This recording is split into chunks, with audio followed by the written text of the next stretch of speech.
Bonjour à tous et bienvenue pour ce nouveau webinaire proposé par Cap Industrie et ses partenaires face à la hausse des prix de l'énergie. Quels outils et quels dispositifs de financement pour réduire mes coûts? Avant tout, je tiens à remercier nos différents intervenants que je vais vous présenter par ordre de passage. Je ne me suis pas présenté non plus, Mathieu Calais, donc je fais partie de l'équipe de Cap Industrie avec mes collègues Sophie et Elodie. Et donc, nous avons le plaisir d'accueillir aujourd'hui Hermine Fréminville, qui est la coordinatrice du pôle transition énergétique de l'ADEME. Fanny Lepeau, chargée de coordination au niveau du plan climat pour BPI France. Nicolas Merle, également de BPI France, qui est délégué financement garanti à la direction régionale d'Amiens. Florence Panchop, chef de projet REF3, et Pierrick Alossery, qui est le responsable de service innovation énergétique au sein de la région Hauts-de-France. Nous aurons également le plaisir d'accueillir Eric Sénéchal, ingénieur expert en énergétique et industrielle, et puis Sarah de l'UMM Udimedal, qui est chargée de mission QS. Avant de démarrer ce webinaire, quelques petites informations pratiques. Donc, le support est téléchargeable. Vous avez un petit nuage normalement qui va être en haut à droite de votre écran pour le télécharger. Sinon, il vous sera adressé par mail.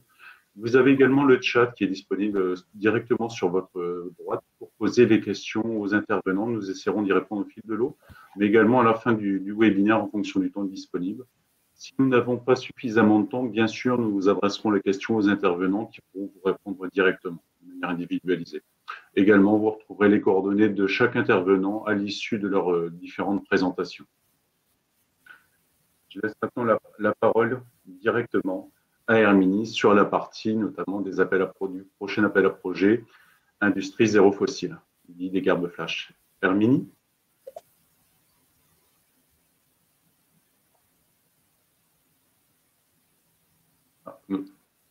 Nous avons peut-être un petit souci de connexion avec Hermine qui était connectée juste un instant.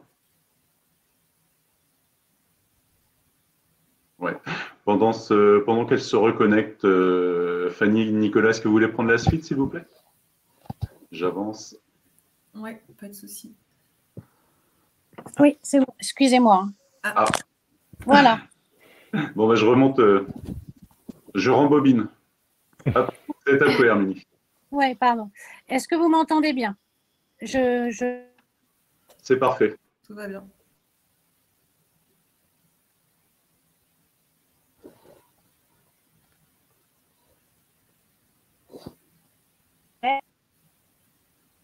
Par contre, là, on ne t'entend plus. Non, elle est à nouveau coupée, donc je vous propose qu'on passe à la partie de Fanny et de Nicolas, en attendant que ça se reconnecte.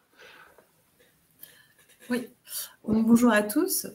Donc, on voulait vous présenter un petit peu avec Nicolas ce matin le plan climat et les différents dispositifs de financement et d'accompagnement qu'on a développés. Donc, ce plan climat, nous, on l'a lancé en 2020. Hein, c'est un plan qui est quand même assez ambitieux, où on veut vraiment accélérer la transition énergétique des entreprises.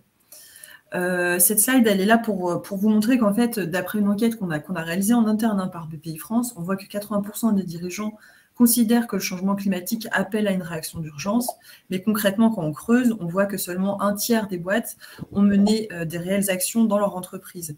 Donc, il y a 3 freins qui ont été identifiés pour cela. Donc, c'est le manque de moyens financiers, l'absence de technologie et aussi parfois le manque de reconnaissance client. Donc, c'est pourquoi nous, on a voulu vraiment lancer ce plan climat pour aider les entreprises à se mettre en marche, à mettre un pied dans la transition. Donc, il y a trois grands axes. Le premier, c'est donc de mettre en transition les entreprises, donc via du financement et de l'accompagnement dédié pour structurer, mettre en œuvre un plan d'action concret. Donc, c'est ce qu'on va vous présenter plus en détail avec Nicolas. Il y a aussi une deuxième partie sur le soutien au Green Tech. On sait que la transition passera à 40% environ grâce aux nouvelles technologies, au Green Tech. Et également le soutien à la filière énergie renouvelable, bien sûr, favoriser le mix énergétique. Voilà, donc là, je vais juste laisser la main, je passe la slide, je passe la main à Nicolas qui va vous parler des outils de financement. Oui, merci Fanny. Donc, depuis quelques années, on a travaillé sur toute la gamme d'accompagnement de mise en place de prêts. Alors, pour rappel, BPI France, on est une banque publique, donc banque publique d'investissement, le nom complet. On intervient toujours en cofinancement avec vos partenaires bancaires. Et l'idée, c'est que si vous avez un programme d'investissement, on va dire, soit un investissement, on va dire, global, ce qui peut être éventuellement difficile à faire financer sur des durées courtes de 5 à 7 ans ou ce qui va être du coup, on va dire par exemple voilà, plutôt de l'atypique. Ça, c'est un premier cas de figure. Ou deuxième cas de figure, si vous avez plusieurs programmes en même temps et que vous voulez du coup lancer un investissement qui vous permettrait de réduire votre empreinte carbone. Notre objectif, c'est de pouvoir vous proposer des financements qui soient en premier lieu sans garantie. Donc, on ne prend pas d'hypothèque, on ne prend pas de PPD, on ne prend pas de caution. On est vraiment au plus simple. C'est des contrats de quelques pages. C'est des financements donc, qui sont sans garantie et sur des durées un peu plus longues. Vous évoquez que c'est vrai que souvent, on peut financer ce type d'investissement sur des durées de 5 à 7 ans. On est capable, du coup, au sein de BPI France, de pouvoir tirer des financements jusqu'à 8 ans, 9 ans, 10 ans. Ça, c'est un premier sujet. Donc, l'idée, c'est que, en effet, Fanny évoquait la pression, les attentes des clients qui ne sont pas forcément prêts à payer pour une empreinte carbone encore un peu plus léger. Si vous avez besoin d'amortir sur une durée plus longue, on peut le faire. On peut être là pour vous accompagner et faire lancer quand même ces programmes-là spécifiques. Deuxième sujet, c'est aussi le différé. Selon ça à la carte, il n'y a pas d'impact sur le taux, on peut vous faire du 1 an, voire 2 ans de différé de remboursement de capital. Ça vous permet de bien réceptionner, par exemple, des machines, de bien commencer à travailler et à modifier, optimiser, par exemple, une ligne de production, que tout ça puisse monter en puissance. Et lorsque vous avez pu soit dégager un peu plus de soit réaliser un peu plus de chiffre d'affaires, soit dégager un peu plus de rentabilité, du coup, de pouvoir ensuite démarrer le remboursement de ce prêt qui, alors vous avez toute la série de déclinaisons. Sur la gauche, donc on parle de prêt vert ADEME. C'est, on va dire, dans le même type de philosophie. On peut démarrer à des montants relativement bas, 10 000 euros, et on peut être du coup sur des tickets importants puisqu'on monte jusqu'à 5 millions d'euros. Au milieu de cette slide, vous retrouvez aussi, alors je vais passer rapidement parce que je ne pense pas que beaucoup d'entre vous sont concernés, mais on a aussi une offre dédiée au projet de méthanisation, parce que dans l'idée aussi de pouvoir être au plus autonome et suffisant, mais là c'est vraiment à l'échelle du territoire, donc à permettre de cofinancer des projets de méthanisation. Et le dernier sujet, c'est le prêt éco-énergie. C'est un prêt historique chez nous, dont je vais vous présenter, faire un petit focus très rapide ici même. Donc, si vous avez un programme dont une partie des investissements sont éligibles au certificat d'économie d'énergie, on peut du coup financer avec des taux bonifiés jusqu'à 500 000 euros et sur une durée de maximum 7 ans avec 2 ans de différé maximum. Donc, ce programme d'investissement avec du coup des à côté dans la limite de 40%. Ça, c'est le prêt éco-énergie. Le prêt vert, qui lui, vraiment notre produit phare, notre capacité d'accompagnement sur le volet financier le plus fort. Donc pour rappel, c'est vraiment de financer jusqu'à 10 ans, jusqu'à 5 millions d'euros, et encore une fois, sans garantie, 2 ans de différé de remboursement du capital, donc au plus souple pour vous. Je laisse du coup Fanny vous présenter la suite pour la partie accompagnement.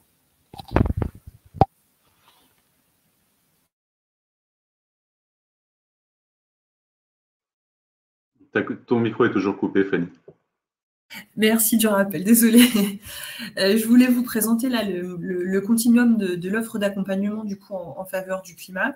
Donc, je ne vais pas rentrer dans le détail de tous les outils, mais pour faire court, on a des outils de sensibilisation et de formation avec le parcours e-learning sur BPI France Université qui sont gratuits et accessibles à toutes les entreprises. On a un outil d'auto-évaluation en ligne, donc c'est une trentaine de questions, ça prend 15-20 minutes à compléter, qui s'appelle le climatomètre et qui permet de se situer avant d'engager des démarches. Ensuite, il y a 2 outils d'accompagnement qu'on déploie bien, et c'est ceux que je vais vous présenter ensuite, c'est donc le DIAG Écoflux et le DIAG Décarbone Action. Et ensuite, pour vraiment accélérer la transformation, vous avez des accélérateurs dédiés sur le climat, sur la transition, sur les déchets, etc. Donc là, c'est des programmes beaucoup plus poussés et beaucoup plus longs. Voilà, à ça s'ajoute aussi le VTE vert, hein, où on peut engager des jeunes sur des missions un petit peu vertes dans l'entreprise, et la communauté du coq vert qu'on a créée, qui est là pour fédérer toutes les entreprises qui sont en transition, les offreurs de solutions et les green tech. Voilà, essayer de les rassembler, parler des difficultés et avancer.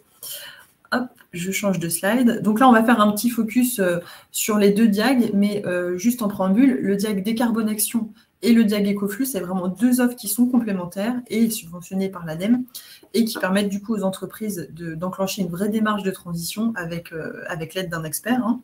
Mais ces deux modules peuvent indépendamment justifier de l'éligibilité du prêt vert dont parlait aussi Nicolas juste avant. Voilà, alors le diag Écoflux, comme je le disais, c'est développé en partenariat avec l'ADEME. C'est un accompagnement personnalisé pour réaliser rapidement des économies durables, donc en réduisant les consommations d'énergie, de matière, d'eau et de production de déchets. Donc c'est vraiment le programme d'accompagnement premium, hein, personnalisé, qui inscrit vraiment votre entreprise dans une trajectoire plus durable et plus vertueuse. Et ça propose donc, c'est pour les entreprises de toute taille, hein, l'expertise de bureaux d'études spécialisés en optimisation de flux. L'accompagnement, c'est sur 12 mois. Ça vous permet de faire des économies durables. Donc, on a des petites et des grandes entreprises qui ont fait ce diag, hein, mais pour savoir à peu près, le ROI moyen est quand même de 48 000 €. Donc, c'est quand même conséquent. Au-delà de faire des économies, le ROI est quantifiable assez vite. Donc, c'est pour les sites de 20 à 250 salariés, donc sur le territoire français. Voilà, on peut faire un ou plusieurs diags par entreprise, donc on peut les dupliquer sur les différents établissements. Il y a 4 grandes étapes, hein, pour faire court. La première, on analyse vraiment les pratiques du site concerné par le diag Écoflux. Ensuite, on va vraiment définir et valider un peu un plan d'action chiffré, donc qui va comporter forcément des pistes d'optimisation de flux, d'énergie, d'eau, de matière, etc.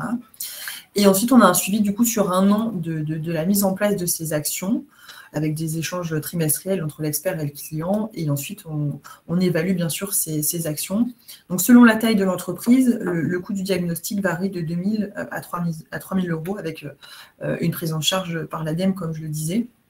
Voilà, et juste pour info, le diag Écoflux a été ouvert aux entreprises du BTP il y a quelques mois. Hop. Voilà, tu me dis si je suis bon dans le timing, je fais vite. Donc là, le deuxième outil que je voulais vous présenter, c'est le diag Décarbonation. Donc ça, c'est vraiment un outil qui est simple et complet. C'est un programme qui vise vraiment à réduire les émissions carbone en impliquant du coup l'ensemble de l'écosystème de l'entreprise.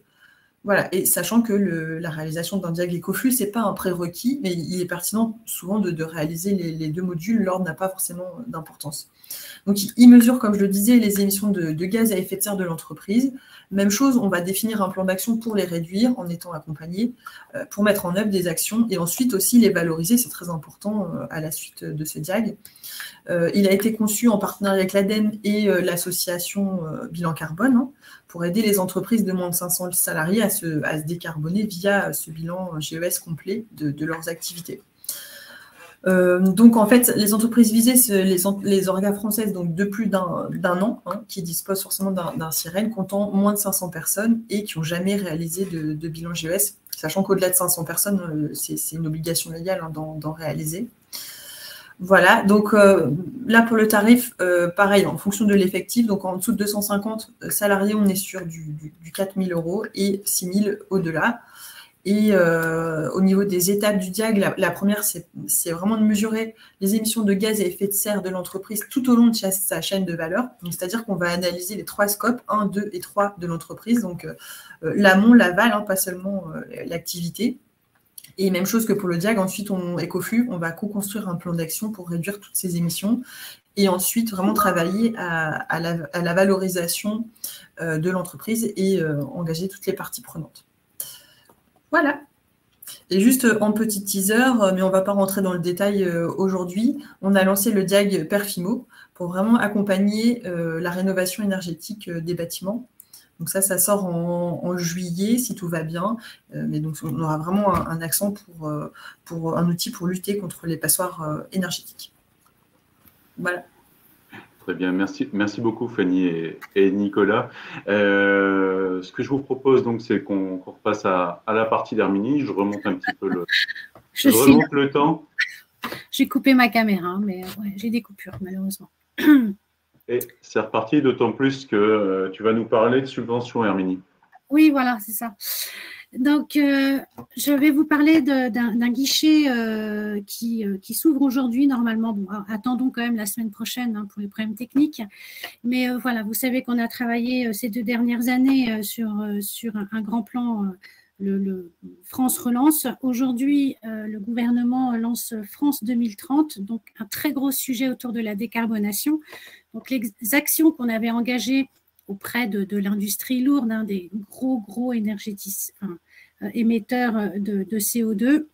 On va continuer, bien entendu, mais on va se concentrer aujourd'hui sur les entreprises et les émetteurs un peu plus diffus, hein, qui concernent quand même plus de 40% des consommations d'énergie. Donc, c'est un secteur aussi émetteur. Donc, dans ce cadre de France 2030, nous avons un budget pour cette année 2022 de 150 millions d'euros qui est axé autour de 3 grands appels à projets. Le BCIAT, hein, qui est vraiment historique de l'ADEME, ce sont les chaudières biomasse. Décarb Inde, qui correspondait, qui vient de se clôturer, mais qui correspondait à des très grosses opérations, hein, des opérations supérieures à 3 millions d'euros et qui étaient vraiment axées sur l'efficacité énergétique. Et puis aujourd'hui, on lance, à la suite du guichet de l'ASP, hein, du guichet de l'État, Décarb Flash pour des opérations de plus petite envergure.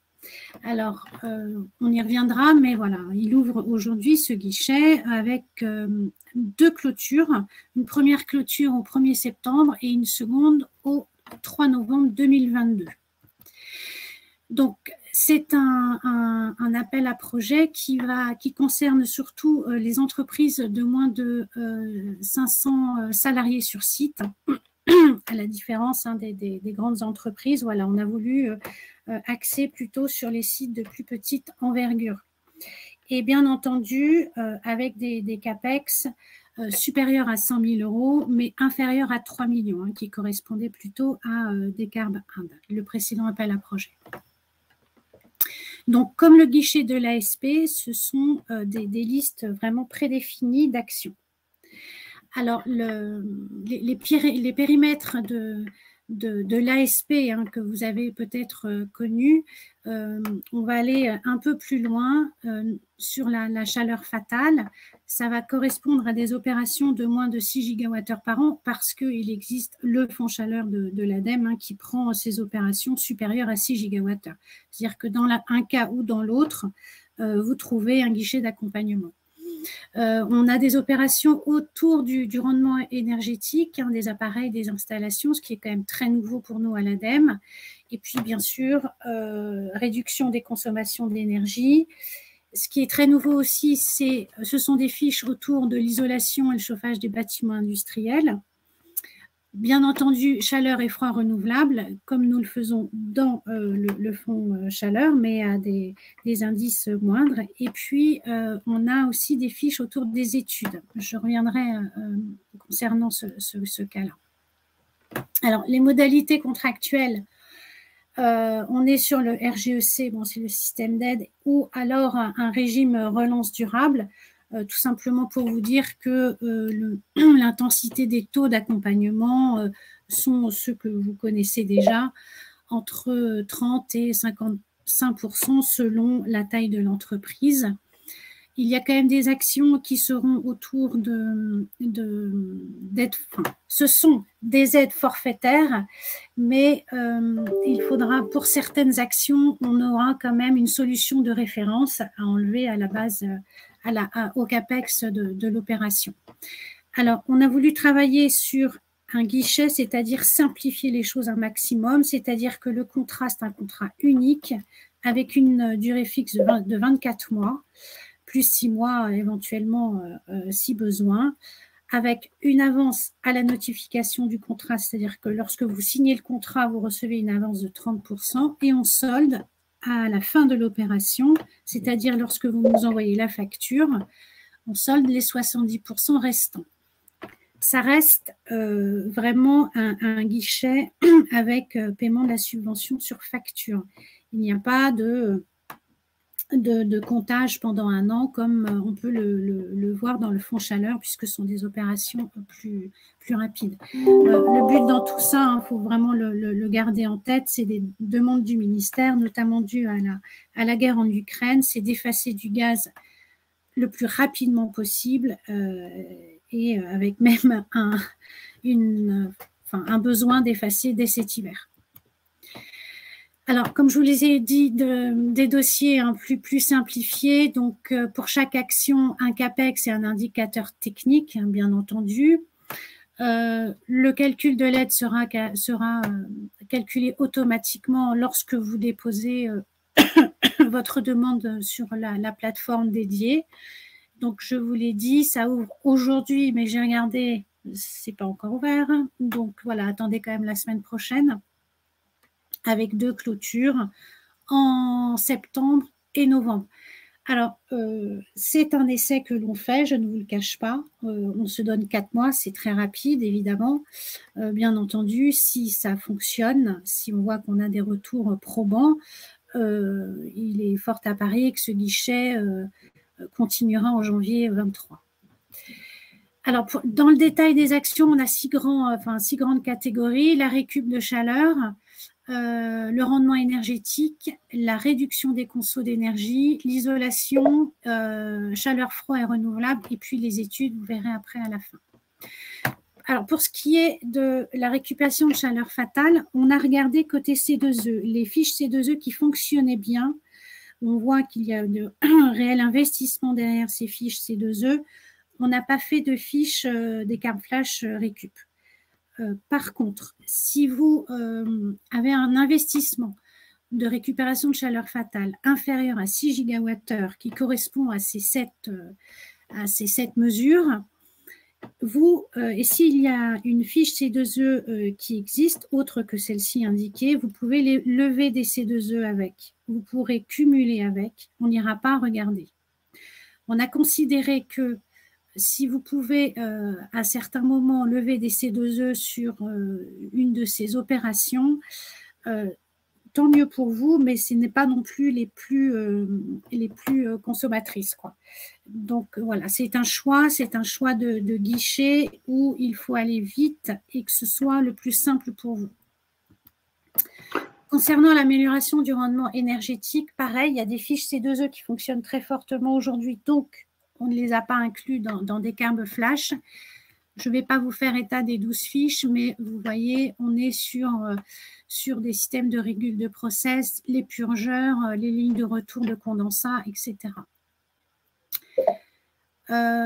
Concernant la réduction de conso d'énergie fossile, il y a des fiches sur donc, les brûleurs performants, les chauffages électriques, les chaudières industrielles électriques et les fours industriels électriques. Bien entendu, en substitution d'énergie fossile, comme je vous le disais tout à l'heure, c'est la priorité. Concernant l'isolation et le chauffage du bâti industriel, donc là, il y a 8 opérations autour de ça qui me paraissent fort intéressantes, surtout avec le décret tertiaire qui va arriver rapidement, donc tout ce qui est isolation, un toit terrasse, mur par l'intérieur, les combles perdus, les planchers, etc. Je me permets, Arménie, justement, on a une question dans le chat d'Emmanuel qui demande s'il a commencé à isoler des bâtiments, est-ce que c'est trop tard pour faire une demande d'aide? Ah ben oui, ça c'est comme toute aide d'État, il y a l'incitativité de l'aide, c'est-à-dire qu'il ne faut pas avoir signé votre devis avant d'avoir fait votre demande. Si vous déposez votre projet lundi matin sur la plateforme, l'aide va être éligible à partir du lundi 4 juillet.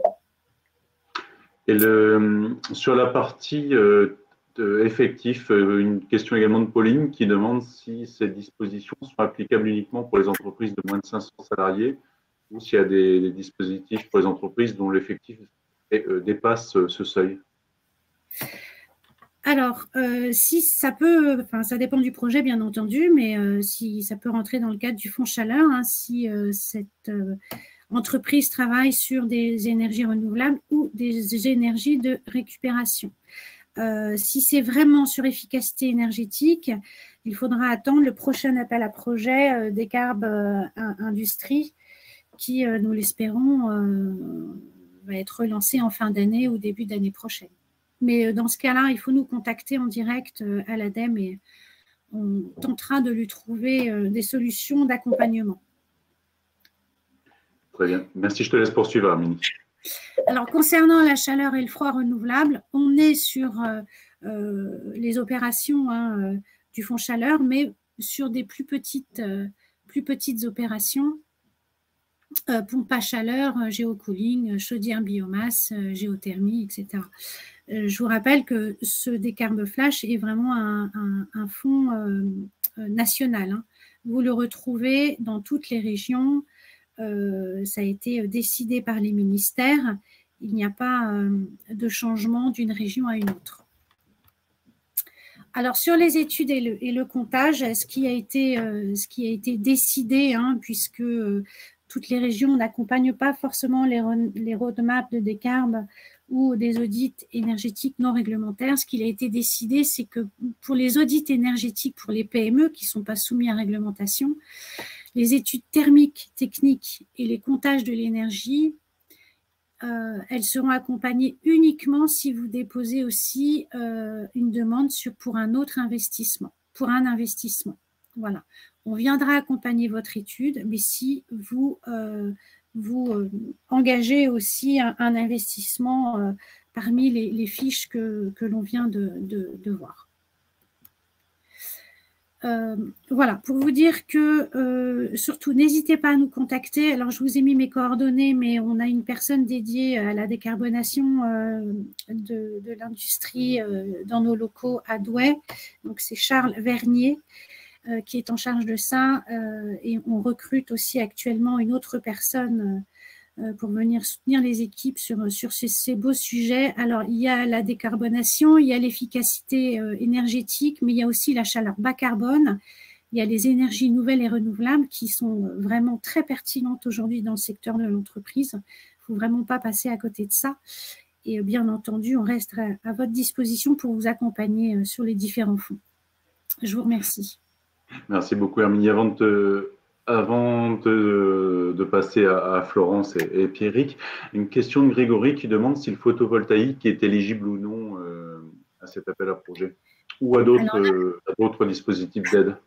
Là, je vais laisser mon collègue de la région, Pierrick, qui répondra à ça. Non, alors à l'ADEME, aujourd'hui, nous finançons toujours que la chaleur renouvelable, c'est-à-dire la chaleur, pas l'électrique. Sauf cadre de certaines fiches, vous verrez, notamment, on peut accompagner des ORC, donc on récupère la chaleur pour faire de l'élec, mais c'est des cas bien spécifiques. Mais le PV n'est pas accompagné aujourd'hui, les investissements ne sont pas accompagnés par l'ADEME. Ça marche, merci beaucoup. Je vous propose de passer à la partie de Florence et de Pierrick, notamment sur tout ce qui a été mis en place dans le cadre de REF 3. Alors, bonjour à tous. Donc, je suis Florence Schwab, chef de projet pour REF 3 Financement. Donc, REF 3 côté CCI Hauts-de-France. Avant de vous parler plus en détail des outils, je vais revenir quand même sur la dynamique collective qui a été initiée et portée par la CCI de région ainsi que la région Hauts-de-France. Donc, l'idée, c'est d'accompagner justement le développement de projets sur des thématiques fortes, telles que la transition énergétique, la mobilité durable, l'économie circulaire ou encore la bioéconomie. Et l'idée, c'est quoi? C'est de se dire, aujourd'hui, dans les Hauts-de-France, est née la première révolution industrielle, une seconde, et on souhaite aujourd'hui accélérer avec la troisième révolution industrielle, mais on pourrait même également l'appeler la quatrième, voire la cinquième révolution. Je crois que je peux avancer. Alors, il faut savoir que cette dynamique fêtera ses 10 ans. Le 18 octobre 2022 au World Forum, et vous êtes évidemment tous invités. Donc, je vous invite à le noter dans vos calendriers pour pouvoir y participer. Je vais avancer, Mathieu, si tu veux. Alors, Mon rôle au sein de Rêve 3 Financement, il faut savoir que cette structure, enfin ce dispositif plutôt, a été lancé en janvier 21. Et l'idée, c'est d'avoir une palette la plus large possible de financement public et privé et de rendre les projets opérationnels. Donc, on retrouve au sein de ce dispositif donc 3 compartiments, le capital, la dette et les subventions. Et mon rôle, c'est justement d'animer et coordonner les outils et ces dispositifs en lien avec l'ensemble des acteurs, des partenaires et des porteurs de projets. On retrouve donc 3 dispositifs qui portent le nom Rêve 3, donc Rêve 3 Capital, le livret Rêve 3 et le prêt Rêve 3 avec le crédit coopératif et le dispositif Fonds régional d'amplification de la 3e révolution industrielle que Pierrick présentera plus en détail tout à l'heure. Un petit focus sur les outils donc qui portent le nom Rêve 3. Donc Rêve 3 Capital a été, on a renommé Cap 3 RI Rêve 3 Capital depuis quelques temps. Donc c'est l'outil fonds propres, quasi fonds propres, un outil de capital développement qui permet justement d'investir aux côtés du chef d'entreprise, donc dans des entreprises plutôt matures qui présentent au moins un chiffre d'affaires de 2 millions d'euros. Et un cas dérogatoire selon les projets. Donc aujourd'hui, la capacité d'investissement est de 40 millions d'euros. On est à mi-chemin avec 20 millions d'euros investis et 13 participations, des tickets de 500 000 euros à 4 millions en actions obligations convertibles sur des horizons de 7 à 9 ans. Pour vous donner quelques exemples, donc on a investi dans 13 participations et l'MK Énergie à Mazingarbe qui produit et distribue la biomasse torréfiée. Donc l'intervention de Rêve 3 Capital a permis justement de lancer un procédé innovant sur ces sujets toujours de biomasse. La dernière en date, le dernier accompagnement de Rêve 3 Capital, c'était justement la levée de fonds de Rabot du Tilleul sur son accélération stratégie d'innovation à R&D, donc avec un consortium d'acteurs régionaux. Voilà, pour vous donner rapidement quelques informations sur Rêve 3 Capital. On trouve également d'autres outils de développement régionaux tels que la SEM Énergie Hauts-de-France, que vous connaissez, qui est administré par la région et d'autres acteurs publics et privés. Et l'idée, pareil, c'est de pouvoir justement accompagner le déploiement de projets autour des énergies renouvelables, des projets de méthanisation, de chaufferie biomasse, d'hydroélectricité, etc., avec des outils d'action et d'obligations convertibles sur le même principe. Le deuxième outil qui porte le nom Rêve 3, c'est un partenariat avec le crédit coopératif qui vise justement à collecter de l'épargne citoyenne et ensuite de le flécher vers des projets Rêve 3. Donc aujourd'hui, c'est un peu plus de 70 millions d'euros collectés auprès de clients particuliers, d'associations, d'entreprises, et de flécher cette épargne pour financer justement des prêts Rêve 3. Des prêts donc à taux bonifiés avec des durées, des conditions qui sont personnalisées en fonction des besoins. On peut citer notamment Innovafeed, donc que vous connaissez tous sur la transformation d'élevage d'insectes et de nourriture particulière à base d'insectes, ou encore les alchimistes qui collectent et transforment des déchets alimentaires en compost. Donc voilà, ça peut aller de plusieurs dizaines de milliers d'euros à plusieurs millions d'euros de financement pré-Rêve 3. Et ensuite, le troisième outil qui porte le nom Rêve 3, c'est la subvention fratrie. Rapidement, c'est la déclinaison du cadre d'intervention du PCAET, Plan Climat et Énergie Territoire, que Pierrick présentera plus en détail.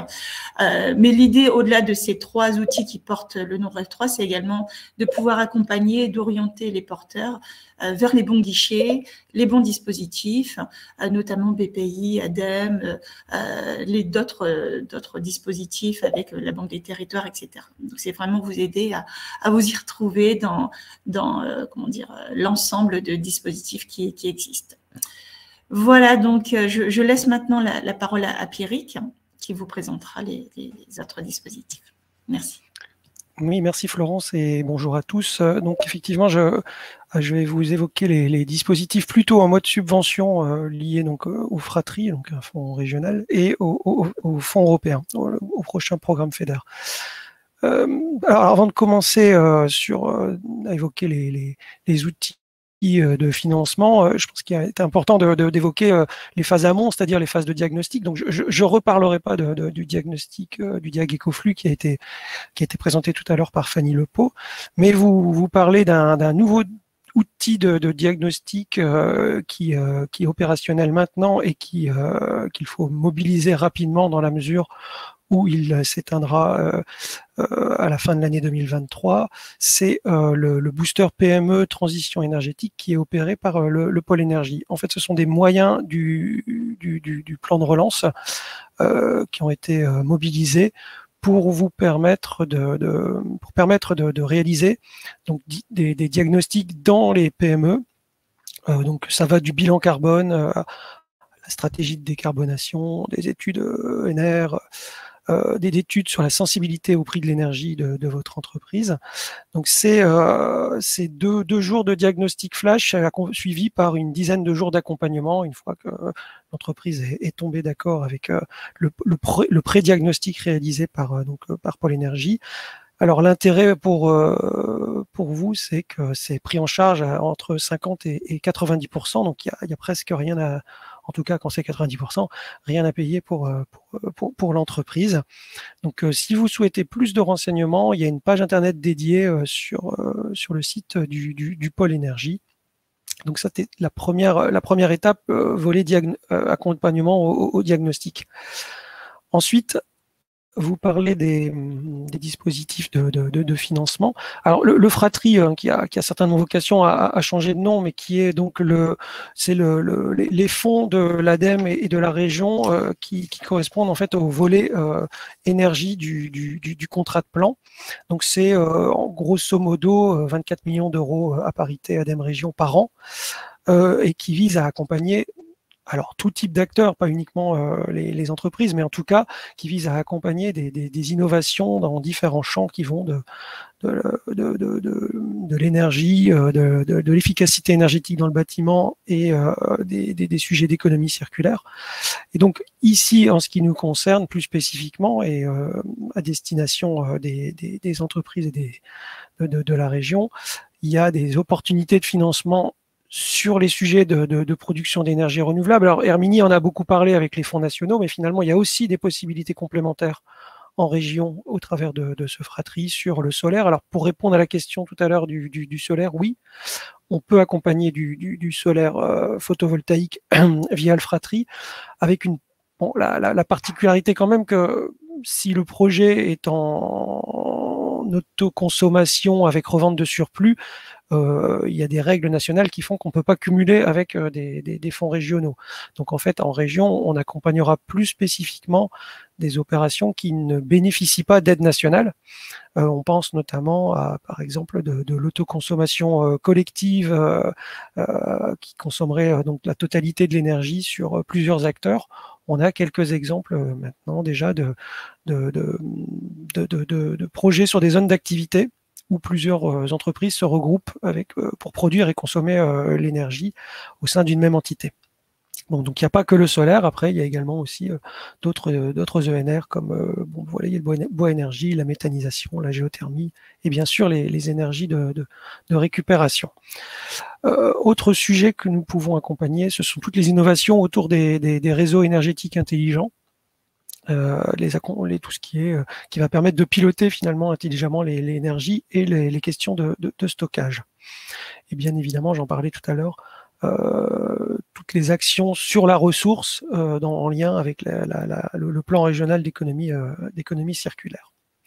Donc ça, ce sont les moyens région en propre complétés des moyens de l'ADEME, mais vous le savez également, la région est autorité de gestion du FEDER et donc il y a également des moyens dédiés en subvention ou en instruments financiers dans le cadre du nouveau programme FEDER qui devrait être adopté cet été. On est vraiment sur la fin vous voyez, c'est un programme qui normalement commençait en 2021, mais il va être adopté à l'été 2022. Programme FEDER qui sera complété donc après d'un document de mise en œuvre qui lui sera validé à l'automne. Donc les premières opérations qui seront accompagnées sera avant la fin de cette année. Donc là, je voulais vous parler d'une nouvelle mesure qui a été ouverte dans ce nouveau programme qui n'existait pas dans le précédent. C'est une mesure dédiée à l'amélioration de l'efficacité énergétique des entreprises. Donc on est vraiment pile dans le sujet qui nous intéresse aujourd'hui, avec des accompagnements possibles sur les opérations là, qui apparaissent à l'écran, donc récupération d'énergie, électrification des procédés, changement de process pour être plus performant énergétiquement, les changements de mix énergétique par l'intégration des ENR, ça a été rappelé tout à l'heure par Herminie. Donc ce sont là 10 millions d'euros qui sont prévus sur le programme. Donc on commence donc 2022, maintenant je dirais jusqu'à 2027. 10 millions d'euros qui vont permettre d'accompagner des opérations dont le seuil minimum de dépenses éligible est de 200 000 euros. Alors la Commission européenne a fixé comme obligation donc de ne pas accompagner les grandes entreprises en subvention, mais c'est possible en instruments financiers. Et donc on rebouclera sur finalement des outils comme REF3 Capital évoqué par Florence, qui pourraient donc être alimentés par ces fonds européens. Mais pour les PME, la possibilité d'être accompagnés en subvention, et bien sûr la question des régimes d'aide, du respect des régimes d'aide. Et donc ce qui est éligible, ce sont à la fois des coûts d'études, des coûts d'ingénierie et bien sûr les investissements. Ce qu'on vise, c'est vraiment des baisses significatives d'émissions de gaz à effet de serre et ou des baisses significatives de consommation d'énergie au sens large. Voilà, je pense que j'ai terminé sur la partie en vous citant peut-être, en vous montrant juste un petit exemple de réalisation. C'est une entreprise qui est sur la métropole lilloise, entreprise Durier Agencement, qui a donc bénéficié, et donc là on est dans le cadre du Fratri, d'un accompagnement sur une double entrée. C'est une chaufferie biomasse alimentée par ses propres déchets, puisque c'est une entreprise qui fait de l'agencement bois, et une installation solaire en autoconsommation pour couvrir les besoins électriques de l'entreprise. C'est ce type d'exemple, d'opérations qui sont possiblement accompagnables dans le cadre du Fratri et ou du FEDER. Je vous remercie. Très bien. Merci beaucoup, Pierrick et Florence, pour votre exposé très intéressant. Avant de passer la main à Eric, une petite question de Bertrand qui s'interroge au niveau des TPE, qui demande, en termes d'accompagnement, de recherche d'axes prioritaires d'action et d'investissement, qui est-ce qui peut l'aider? Alors oui, c'est pas, là, Decam Flash, c'est vraiment les entreprises industrielles. Donc, ce que je lui conseillais, c'est se connecter sur la plateforme. Et il faut entrer son code NAV pour voir si on est éligible ou pas. Là, je ne pourrais pas vous répondre en direct. Ça dépend vraiment du code NAV. Très bien. Merci beaucoup, Herminie. Eric, c'est à toi. Merci Mathieu. Bonjour à tous. Donc Eric Sénéchal du CETIM.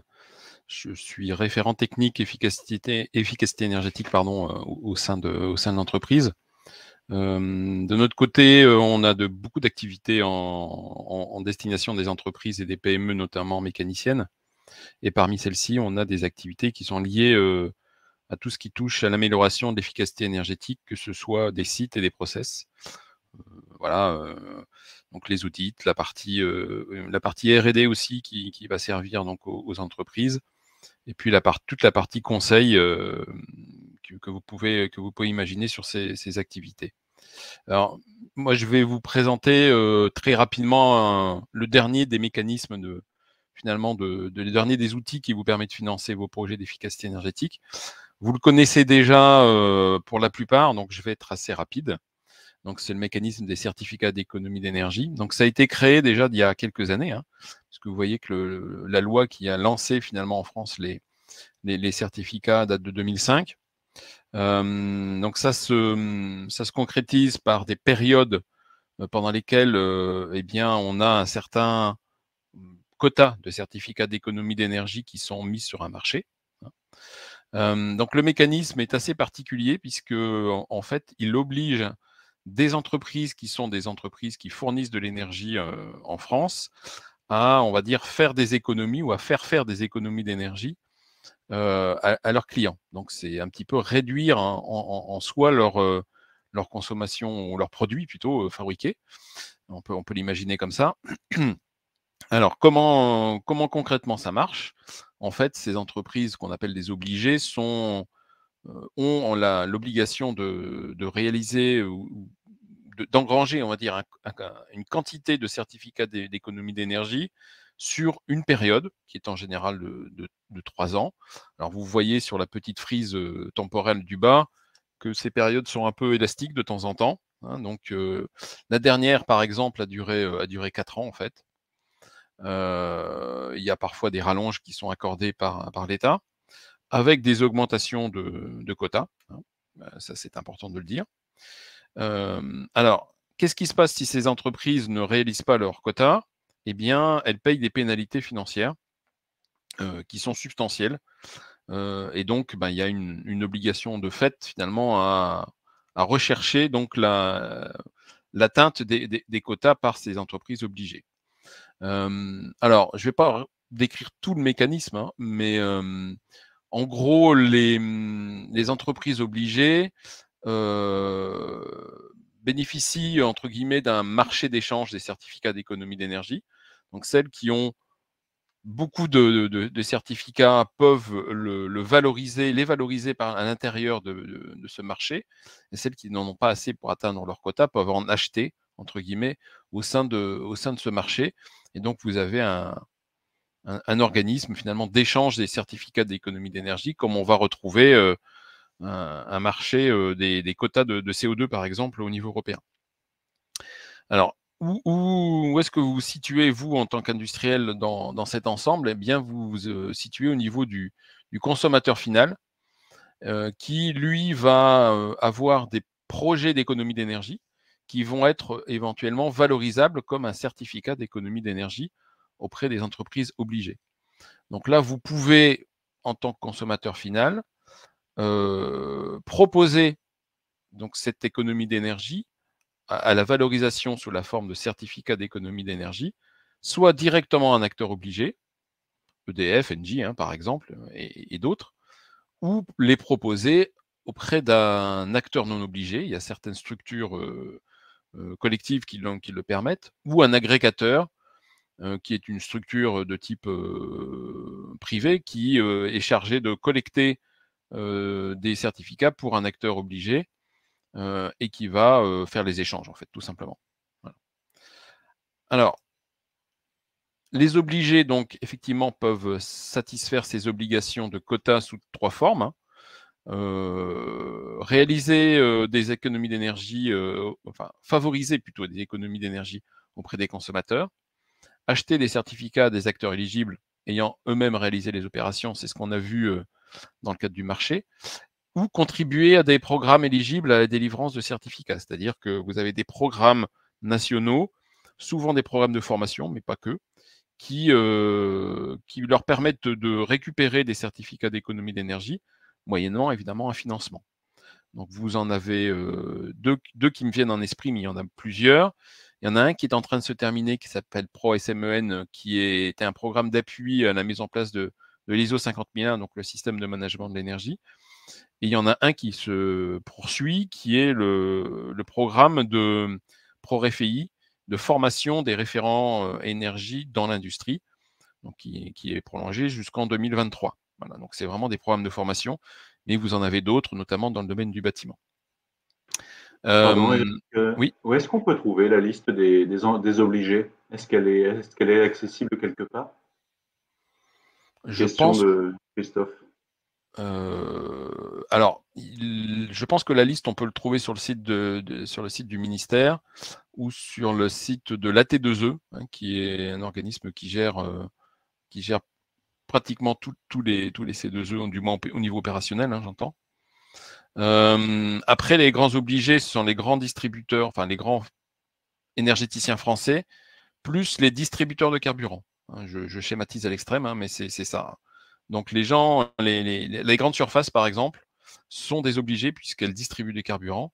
Et en tant que particulier, on peut d'ailleurs bénéficier du mécanisme lorsque vous faites des travaux chez vous. Vous remplacez les fenêtres, par exemple, vous faites de l'isolation. C'est quelque chose qui peut, qui peut se valoriser comme ça. Voilà, donc je pense que les deux pistes pour répondre à la question, c'est ça, Mathieu.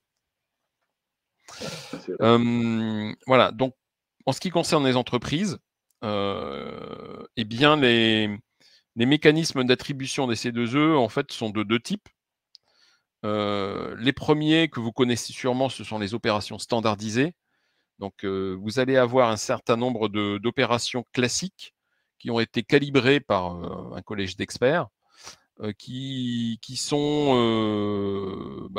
assez vastes en termes d'applications industrielles. Il y a une trentaine de fiches d'opérations standardisées qui permettent de bien calculer finalement le montant de certificats d'économie d'énergie auxquels vous pouvez prétendre en tant qu'industriel, auxquels vous pouvez proposer donc aux obligés, qui en contrepartie vont vous rémunérer évidemment sur cette vente ou cette cession plutôt de certificats. Voilà.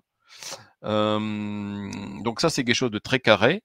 Et quand on sort un petit peu des cadres de ces opérations standardisées, on retombe sur un autre mécanisme qui s'appelle les opérations spécifiques. Et là, on monte un dossier technique et technico-économique, qui est plutôt, je dirais, fléché vers des opérations de grande capacité d'économie d'énergie, hein, pour être tout à fait franc. Voilà, donc ce sont des opérations qui suivent des mécanismes un peu différents, avec une validation technique, notamment de l'ADEME, sur ces opérations. Donc vous avez un guide, hein, qui est donc vous ai pris un petit peu la page de garde, qui est disponible gratuitement sur le site de l'ADEME pour vous aider à monter ce type de dossier. Et puis, évidemment, si vous voulez un appui technique, le CITIM est là. Il y a d'autres bureaux d'études aussi pour vous aider. Voilà. Alors, comment on peut valoriser concrètement les certificats au niveau de l'entreprise? Eh bien, vous pouvez en fait proposer ces certificats auprès des obligés ou des agrégateurs, qui en contrepartie vont rémunérer une partie ou la totalité de l'investissement, ça peut arriver, en rachetant entre guillemets ces certificats d'économie d'énergie. Donc l'unité, elle n'est pas tout à fait celle que vous avez l'habitude, qui est le kilowattheure standard, hein. C'est le kilowattheure QMAC. Donc c'est le kilowattheure cumulé sur la durée de vie conventionnelle de l'équipement que vous allez installer, par exemple. Donc, si vous installez un récupérateur de chaleur, vous allez avoir une durée de vie qui va être estimée soit par la fiche standard, soit dans le cadre de l'étude spécifique. Et donc, on va cumuler les gains énergétiques sur cette durée, et on va réduire de fait un petit peu le montant de 4% par an, tout simplement pour tenir compte des baisses de rendement inhérents au procédé, par exemple.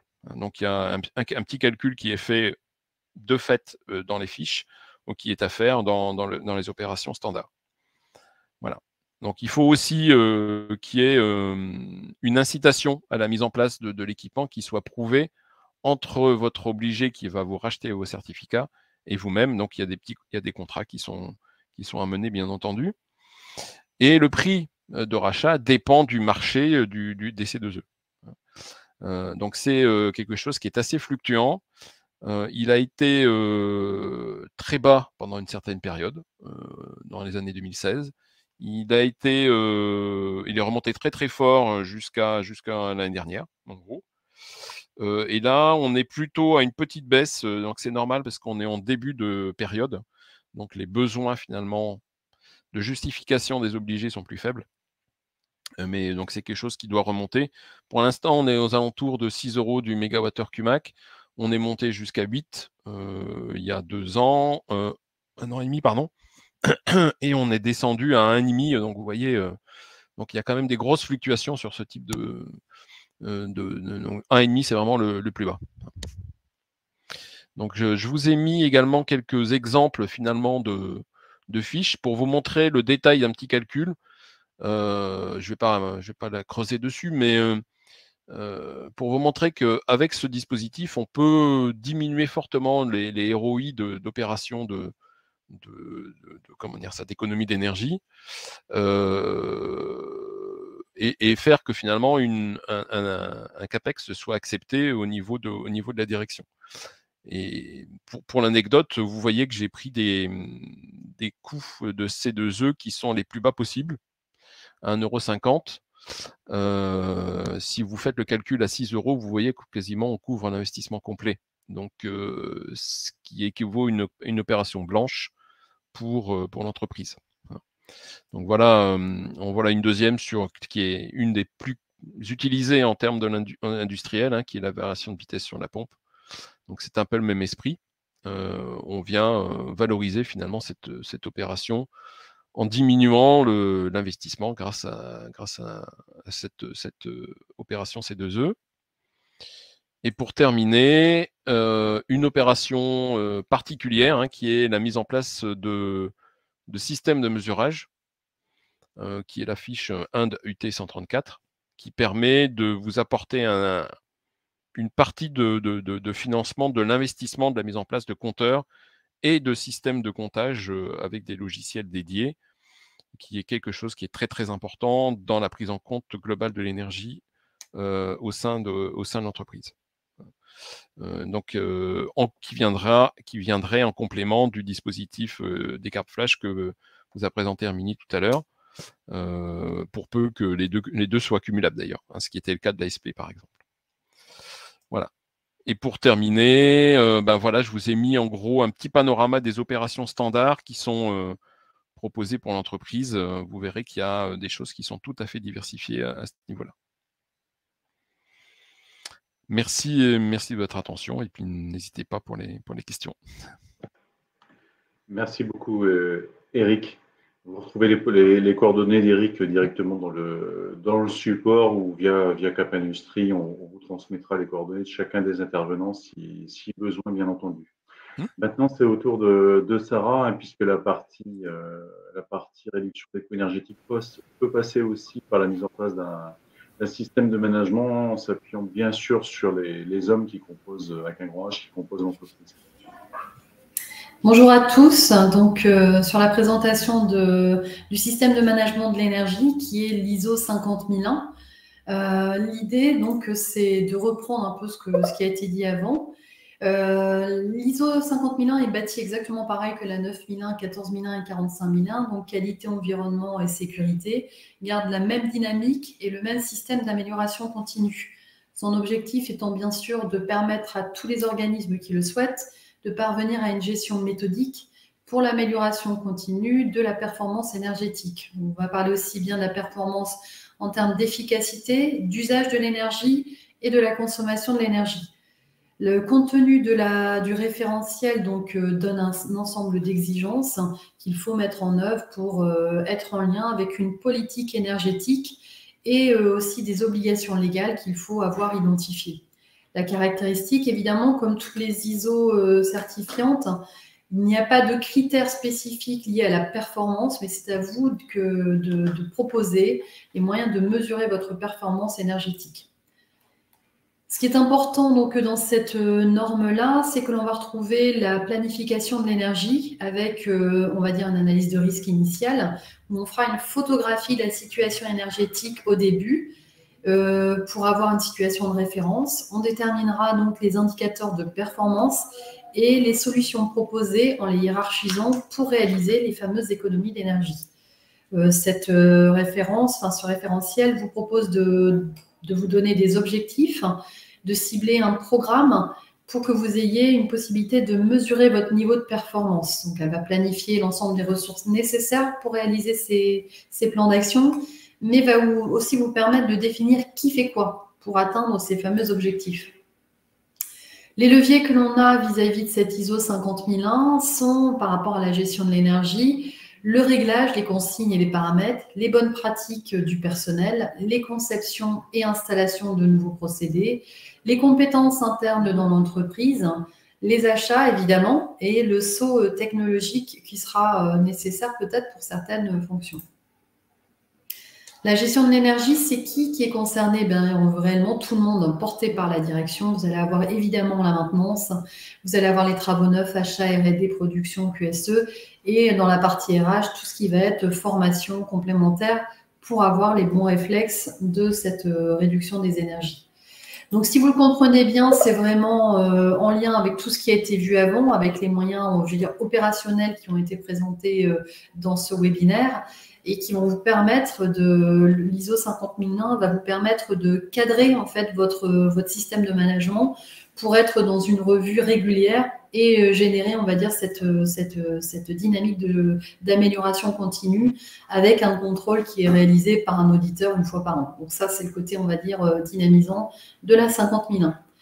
Dans le référentiel, on trouve évidemment toutes les autres exigences connues dans les ISO avec les obligations légales ou les autres exigences liées à la réduction de consommation d'énergie, la sensibilisation à l'information et compétences à faire monter, la communication, quelle maîtrise opérationnelle mettons autour du management de l'énergie, le suivi, la mesure, l'évaluation de la conformité, les audits internes du système de management et bien sûr votre revue annuelle de management autour de l'énergie qui est drivée par la direction. Donc voilà, c'est un rapide tour de la 50001. Si vous avez des questions, surtout, n'hésitez pas. Merci beaucoup. Merci Sarah. Effectivement, la 50001 peut vous apporter également un rétex intéressant sur un horizon moyen-long terme sur les économies d'énergie. Ce n'est pas qu'une contrainte que l'on peut s'imposer. Je tiens à remercier l'ensemble des intervenants pour leur participation, leur contribution active à la préparation de ce webinaire. On a encore quelques secondes, quelques minutes s'il y a quelques questions qui arrivent, qui surviennent. Donc n'hésitez pas. De la même manière, on fera le lien avec chacun des intervenants si vous le souhaitez. Vous avez également leurs coordonnées pour interagir en direct avec eux. Et puis, ce webinaire est fait pour vous, les industriels. Donc, on vous a fait un mini-sondage dans l'onglet à droite, juste en dessous du chat, sur l'onglet sondage, pour savoir si le webinaire correspond ou non à vos attentes. Ça nous permet aussi, nous, de rentrer dans une démarche d'amélioration continue. Alors, est-ce qu'il y a pendant que vous répondez au sondage, est-ce qu'il y a des questions complémentaires? Vous pouvez indiquer aussi s'il y a des sujets que vous souhaiteriez voir abordés demain. Sur cette thématique, on est vraiment à votre disposition pour vous accompagner sur les différents sujets.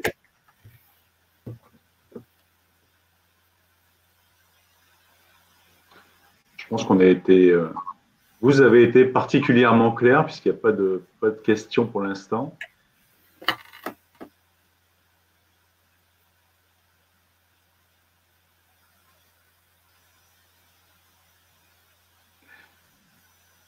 Ah, j'ai Jérémy qui nous dit que c'était limpide. Merci Jérémy. Merci. Pascal qui nous remercie. Merci de ta présence, Pascal. Donc, je vous propose de conclure ensemble ce webinaire. Un grand merci à tous, à nouveau, autant les intervenants que les auditeurs. Et puis, il ne me reste qu'à vous souhaiter à tous une bonne après-midi, un bon week-end à venir. À bientôt.